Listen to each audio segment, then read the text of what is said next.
A very warm good afternoon to all the students.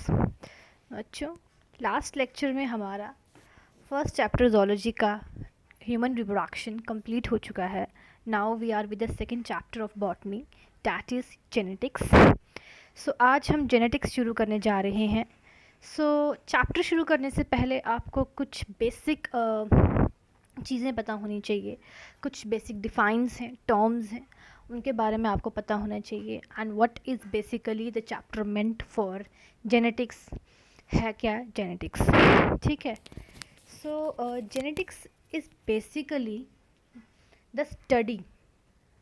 ये एक topic नहीं, एक चैप्टर नहीं, बल्कि एक फील्ड है. अब साइंस बन चुकी है एक तरह से, एक ऐसी साइंस जो जिसमें स्टडी इन्वॉल्व है, ट्रांसमिशन, इनहेरिटेंस और वेरिएशन ऑफ कैरेक्टर्स. ठीक है. जिस तरह से कैरेक्टर्स, जो हेरिडिटी का प्रोसेस है, पेरेंट्स से बच्चों में, आगे उनके बच्चों में जिस तरह से कैरेक्टर्स पास ऑन होते हैं, just like colour of eyes, shape of nose, skin colour, shape of face. ठीक है. इस तरह से हर एक कैरेक्टर्स आगे पास ऑन होते हैं पेरेंट्स से ऑफस्प्रिंग्स में. अगर जिस तरह से हम देखा जाए, चाहे प्रोकैरियोटिक सेल हो चाहे यूकैरियोटिक सेल हो, ठीक है, इतना तो है ही है कि प्रोकैरियोट हो चाहे यूकैरियोट हो, डीएनए प्रेजेंट ज़रूर है. ठीक है. सो प्रोकैरियोट्स वो ऑर्गेनिजम्स हैं कि जिनमें न्यूक्लियस, मतलब बिफोर द न्यूक्लियस, तब न्यूक्लियस भी नहीं था, नॉट न्यूक्लियर एनवलप, नॉट पोर. ठीक है. डीएनए जस्ट ऐसे स्कैटर्ड था साइटोप्लाज्म में, नेक्ड डीएनए इट वाज. तब भी डीएनए प्रेजेंट था, उसमें भी सर्कुलर डीएनए प्रेजेंट था, कुछ म्यूटेशंस होती थी और वहाँ पे भी जेनेटिक मटेरियल जो था वो कोड होता था. ठीक है. In prokaryotes, bacterial cell, we have bacterial DNA. ठीक है. Plasmids DNA. सो वहाँ पे भी उस टाइप में डीएनए प्रेजेंट था. वो वहाँ का जेनेटिक मटेरियल कोड करता था. प्रोटीन्स थी, राइबोसोम्स थे, हालांकि स्मॉलर राइबोसोम्स थे, 70s राइबोसोम्स थे, पर प्रेजेंट थे. सो यू कैन इमेजिन कि किस तरह मॉडिफिकेशन आती गई, कॉम्प्लेक्सिटी आती गई टाइम टू टाइम. और ये सब क्यों आया? वेरिएशंस की वजह से. ठीक है. चेंज आता गया एक तरह से, time to time gradual change आता गया. और उसके कारण क्या हुआ कि टाइम टू टाइम चेंज आने की वजह से, यहाँ पे चेंजेस आते गए. और प्रोकैरियोटिक सेल से मॉडिफाई होते होते यूकैरियोटिक सेल आ गया, जिसमें कि एक fully formed, well developed nucleus with nuclear pore, nuclear envelope, and very helical, double helix model of DNA, जो कि आज के हम यूकैरियोटिक सेल्स में देखते हैं. ठीक है.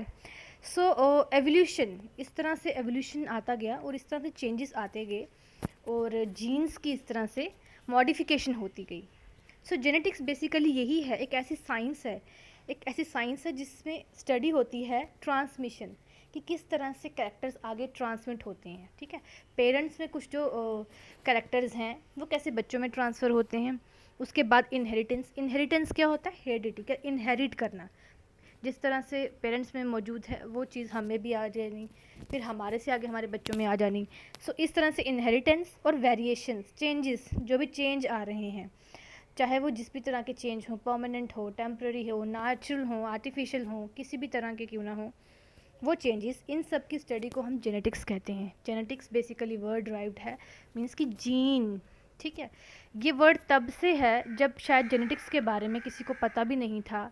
ये तब से जेनेटिक्स हो चाहे जीन हो, जिन्हें फैक्टर्स या कैरेक्टर्स भी कहते हैं, ये सब चीज़ें तब से हैं जब से एवोल्यूशन हुई है और ऑर्गेनिजम्स इस अर्थ पे आए हैं और तब से ये सब है. बट वो अलग बात है कि धीरे धीरे रिसर्चेस होने के बाद ये इस फील्ड को इतना बढ़ावा मिला है कि आज ये एक तरह से अपने आप में साइंस है, एक बहुत बड़ा राइजिंग करंट फील्ड है.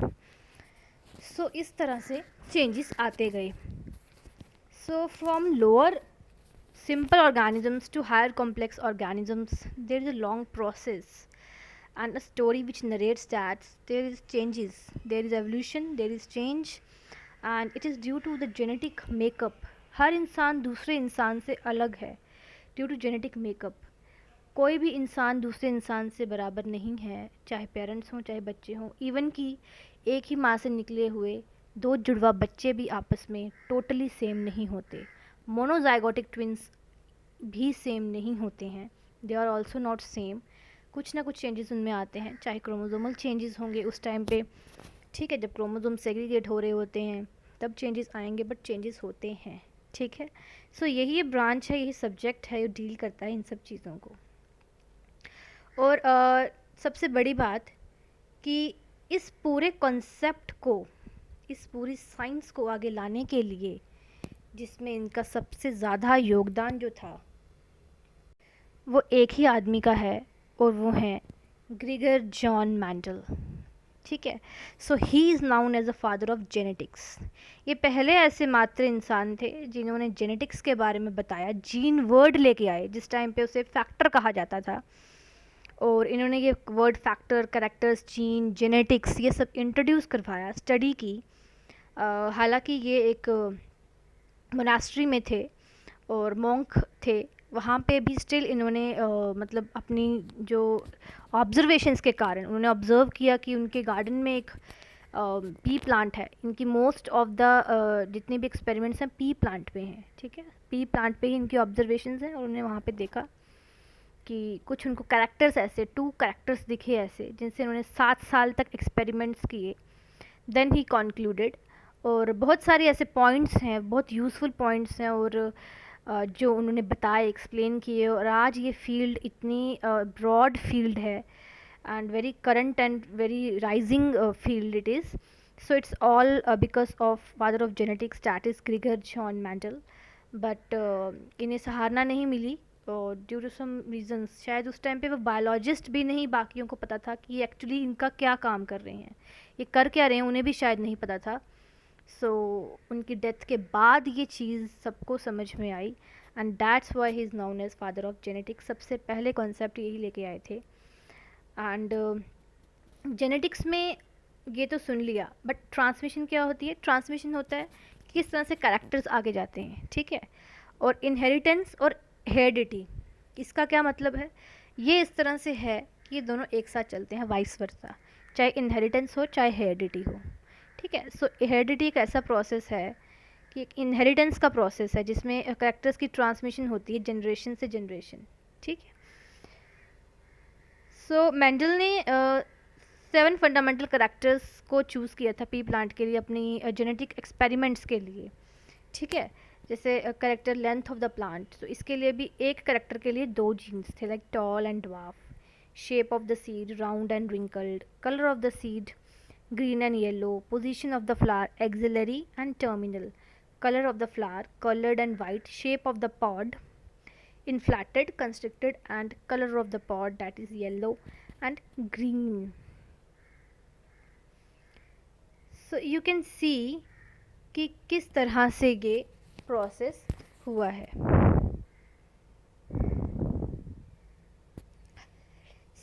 ये कुछ 7 बेसिक्स फंडामेंटल करैक्टर्स थे जो उस टाइम पे उन्होंने पी प्लांट पे एक्सपेरिमेंट परफॉर्म किए, तो उन्होंने इस चीज़ को सिलेक्ट किया। अब हम पढ़ते हैं next term, gene. Basically gene है क्या, ठीक है, जीन है क्या जिसके बारे में हम सुन रहे हैं। उस टाइम पे पहले इसे फैक्टर कहा गया था, ठीक है। जिस तरह से हम देखते हैं कि कुछ ऐसे करैक्टर्स जो हमारे पेरेंट्स में मौजूद होते हैं और आगे हमें भी आ जाते हैं, ठीक है। एवरी ऑर्गेनिज़म, उनका जो अपना फैमिली है, पॉपुलेशन है, ज़्यादा ना कुछ तो करैक्टर्स मैच करते होंगे। हमारी फैमिली होती है, हमारी फैमिली में हमारे दादाजी, माता पिता, ताऊ जी, चाचा जी, हम, कज़न्स, कहीं ना कोई खूबी तो मैच करती ही है। फिर हम अपने थोड़े ब्रॉड रिलेटिव्स, दूर के रिलेटिव्स में देखें, उनकी फैमिली है, उनकी फैमिली में जो उनके फैमिली मेम्बर्स हैं उनमें आपस में काफ़ी खूबियाँ मैच करती हैं। और अगर हम उनकी फैमिली मेम्बर्स और अपने फैमिली मेम्बर्स में रिलेट करेंगे तो बहुत हमें ऐसे पॉइंट्स मिलेंगे कि जो चीज़ें मैच करेंगी। सो देयर इज़ वेरिएशंस, ठीक है, चेंजेस आए जिसके कारण ऐसे बदलाव आते गए। और जिस हिसाब से ह्यूमन पॉपुलेशन के हिसाब से देखा जाए तो रिप्रोडक्शन में काफ़ी ज़्यादा मतलब चेंजेस आ गए। सेक्सुअल रिप्रोडक्शन एक ऐसा मेथड है जिसमें काफ़ी ज़्यादा चेंजेस आ जाते हैं, वेरिएशंस आ जाती हैं, बट कहीं ना कहीं करैक्टर्स रहते हैं जो आगे कहीं ना कहीं एक्सप्रेस हो ही जाते हैं, चाहे वो मतलब कितने भी दूर से क्यों ना हो, कहीं ना कहीं करेक्टर्स सामने आ जाते हैं, और अगर अपनी फैमिली के मेम्बर हैं तो ज़्यादा करेक्टर्स एक्सप्रेस होते हैं। So because some are dominant characters, some are recessive characters, तो ज़्यादा करेक्टर्स एक्सप्रेस्ड होते हैं। और इसी तरह से क्या होता है कि वो करेक्टर्स एक्सप्रेस्ड कैसे होते हैं, जेनेटिक मटेरियल जो है हमारा, क्रोमोसोम्स हैं, उन पे जीन्स हैं, जीन्स डीएनए की इंस्ट्रक्शंस रखते हैं। सो ये जीन्स ही हैं जो आगे से आगे जाके पास ऑन होते हैं। हमारी आइज़ का कलर कैसा है, ब्लैक है, ब्लू है, लाइट ग्रीन है, हेज़ल है, ब्राउन है, लाइट ब्राउन है, नोज़ की शेप कैसी है, स्किन कलर कैसा है, हाउ द टोन, फेयर और ब्लैक, किस तरह का मतलब रंग रूप है। सो ये सब चीज़ें जीन्स डिसाइड करते हैं। यही एक ऐसे मात्र एक्सप्रेसिबल फैक्टर्स हैं जो एक जनरेशन से दूसरी जनरेशन में ट्रांसमिट होते हैं, और वहाँ पे भी वो अपना एक्सप्रेशन शो करते हैं, और इस तरह से एक रेस प्रिजर्व्ड रहती है, एक रेस प्रिजर्व्ड रहती है। और अगर हम two different types of organisms को आपस में मेट करवाएंगे, और जिस तरह से अगर एक डिफरेंट ऑर्गेनिज़म है और डिफरेंट दूसरा ऑर्गेनिज़म है, मेट कराएंगे, तो जो नस्ल पैदा होगी, जो जनरेशन होगी, वो भी अलग टाइप की होगी। और समटाइम्स उनका मिक्सचर भी हो सकती है, समटाइम्स किसी एक पे ही ज़्यादा, मदर पे ज़्यादा उसका एक्सप्रेशन शो हो सकता है, मदर से ज़्यादा मिलती होगी, समटाइम्स फादर से ज़्यादा मिलती होगी, समटाइम्स अपनी आउन इंडिविजुअल एक अलग से एक फीचर्स लेके आती है। सो ये सब फैक्टर्स कैसे एक्सप्रेस होते हैं, जीन्स के थ्रू। जीन्स जो होते हैं वो सिंबॉलिकली अल्फ़ाबेटिकली एक्सप्रेस किए जाते हैं, और हमेशा पेयर्स में होते हैं। ये इनकी खासियत है, genes are always expressed in pairs.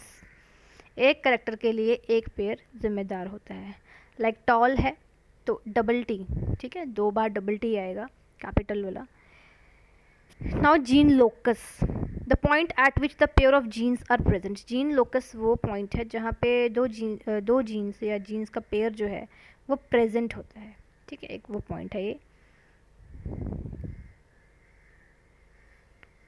Now alleles और एलिलोमॉर्फ्स, एलील्स और एलिलोमॉर्फ्स कॉन्ट्रास्टिंग पेयर ऑफ जीन्स, ठीक है, pair of jeans which represent the alternate forms, different form, अलग अलग फॉर्म्स होंगी कैरेक्टर्स की जनरेशन टू जनरेशन, उन्हें हम क्या कहेंगे, alleles. Contrasting pair of genes is called as alleles, जैसे कि आप देख रहे हो T T. Genotype, sum total of all the genes present in the body of an organism is referred to as genotype. जितने भी जीन्स प्रेजेंट हैं body में, ठीक है, उनका पूरा सम टोटल जीन्स का, उन्हें हम क्या कहते हैं, जीनोटाइप। या जो भी जेनेटिक कंपोजिशन है बॉडी की, जो कुछ स्पेसिफिक फंक्शन परफॉर्म कर रहे हैं जीन्स, और वो क्या उनकी जेनेटिक कंपोजिशन है, उन्हें हम जीनोटाइप कहेंगे। या फिर आप ये भी कह सकते हैं कि जितने भी जीन्स प्रेजेंट हैं एक इंडिविजुअल में, उसे भी हम जीनोटाइप कहते हैं, ठीक है। तभी और उन करेक्टर्स को क्या कहेंगे, genotypic characters. Now phenotype, phenotype क्या है, जितने भी ऑब्जर्वेबल और एक्सप्रेसिबल करेक्टर्स हैं जिन्हें हम ऑब्जर्व कर सकते हैं और जो एक्सप्रेस कर रहे हैं अपने आप को। जिस तरह अगर आइज़ का कलर ब्राउन है तो वो ब्राउन कलर एक्सप्रेस कर रहे हैं। जो भी करेक्टर्स एक्सप्रेसिबल हैं उन्हें हम क्या कहेंगे, फिनोटाइप, ठीक है। जितने भी जीन्स जो एक्सप्रेस कर रहे हैं और observable and expressible characters of the body of individual are called as phenotype. Now genome, genome क्या है, आपने सुना भी होगा, जीनोम, ह्यूमन जीनोम प्रोजेक्ट और जीनोमिक्स, स्टडी ऑफ जीनोम, ठीक है ना। सो ये क्या है, set of genes, DNA instructions present in an organisms irrespective of the fact whether they are expressed और नॉट। इसमें यह है कि चाहे वो अपने आप को एक्सप्रेस कर रहे हैं, चाहे वो नहीं कर रहे हैं, चाहे वो सामने हैं, चाहे वो दबे हुए हैं, वो जितने भी हैं, क्योंकि बहुत सारे जीन्स ऐसे होते हैं जो अपना एक्सप्रेशन शो नहीं करते, उन सब के सेट को हम क्या कहेंगे, genome. Now gene pool, gene pool क्या है, the sum total of all the genes present in a population is known as gene pool, ठीक है। जितना भी जीन्स हैं, ठीक है, जितने भी सम टोटल ऑफ जीन्स हैं एक पॉपुलेशन में, जितने भी जीन्स प्रेजेंट हैं उन्हें हम क्या कहेंगे, जीन पूल, ठीक है। जिस तरह अगर हम एक टाउन है, कोई गांव है, टाउन है, शहर है, सिटी है, उसमें जितनी भी पॉपुलेशन प्रेजेंट होगी, ठीक है, वेदर मेल्स हैं, फीमेल्स हैं, चिल्ड्रन हैं, ठीक है, उनमें जितनी भी पॉपुलेशन प्रेजेंट होगी उनका जितना भी सम टोटल ऑफ जीन्स है वो कहलाएगा जीन पूल। ठीक है, एक पूल है जीन्स का। या एक पॉन्ड है, ठीक है, एक पॉन्ड में बहुत सारे मेंढक हैं, उनकी पॉपुलेशन है, सो वो भी एक जीन पूल बन जाएगा, मेंढक की पॉपुलेशन में जितने भी टोटल नंबर ऑफ जीन्स हैं। एक फॉरेस्ट है, like Amazon forest, green evergreen forest, deciduous forest, rain forest, उनमें जितने भी ट्रीज़ होंगे वो एक पॉपुलेशन बना रहे हैं, उनका एक जीन पूल हो जाएगा। ठीक है जी।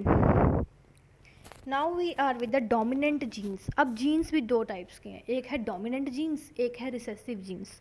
डोमिनेंट जीन्स वो होंगे जो अपना एक्सप्रेशन शो कर देते हैं, ठीक है, जो जीन्स अपना एक्सप्रेशन शो कर रहे हैं, उनका एक्सप्रेशन उभर के सामने आ रहा है, उन्हें हम क्या कहेंगे, उन्हें हम कहेंगे डोमिनेंट जीन्स।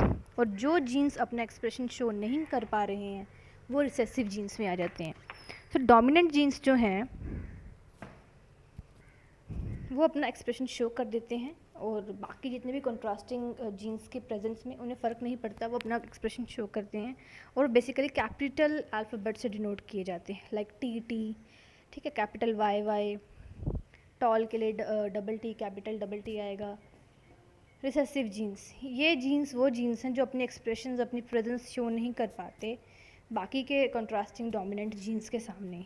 ठीक है, सो इनको हम स्मॉल अल्फ़ाबेट में लिखते हैं, इनकी प्रेजेंस है नहीं है कोई फ़र्क नहीं पड़ता, ये अपना मतलब कि रंग रूप नहीं दिखा पाते हैं, जैसे कि स्मॉल टी जहाँ पे भी होगा तो ये रिसेसिव ही रहेगा। ना होमोजाइगस ऑर्गेनिजम्स, होमोजाइगस ऑर्गेनिजम्स जो हैं उनके पास सिमिलर पेयर ऑफ जीन्स होता है, होमो मीन्स सेम, ठीक है, वो ऑर्गेनिजम्स जिनके पास सिमिलर पेयर ऑफ जीन्स हो उन्हें हम कहते हैं होमोजाइगस ऑर्गेनिजम्स। लाइक एग्जांपल है G G, T T, Y Y, capital letters में लिखा हुआ है, इनके जीन्स आपस में टोटली सेम है। नाउ हेटेरोजाइगस ऑर्गेनिजम्स, ये वो ऑर्गेनिजम्स हैं जिनमें डिसिमिलर पेयर ऑफ जीन्स है, उनके जीन्स जस्ट डिसिमिलर हैं। जैसे कि आप देख रहे हो टी टी, ये जो है टी टी, इसमें जो कैपिटल टी है वो डोमिनेंट है और जो स्मॉल टी है वो रिसेसिव है। स्मॉल टी अपना एक्सप्रेशन नहीं शो कर पाएगा क्योंकि वो रिसेसिव है, तो और जो कैपिटल टी है वो अपना एक्सप्रेशन शो करेगा क्योंकि वो कैपिटल में है और वो डोमिनेंट जीन है। सो ये जो जीन जिसमें प्रेजेंट होगा वो टॉल ही कहलाएगा, ठीक है, वो फीचर या वो करेक्टर टॉल ही कहलाएगा क्योंकि टी जो है वो डोमिनेंट करेक्टर है। और इसीलिए ये हेटेरोजाइगस है क्योंकि एक टी कैपिटल है, एक टी स्मॉल है, हालांकि स्मॉल टी रिसेसिव है, वो अपना एक्सप्रेशन शो नहीं करेगा। So this is the example. So this was all about today's lecture. I hope आप सबको अच्छे से समझ आ गया हो। कल हम इसके आगे कंटिन्यू करेंगे। Thank you and God bless you all.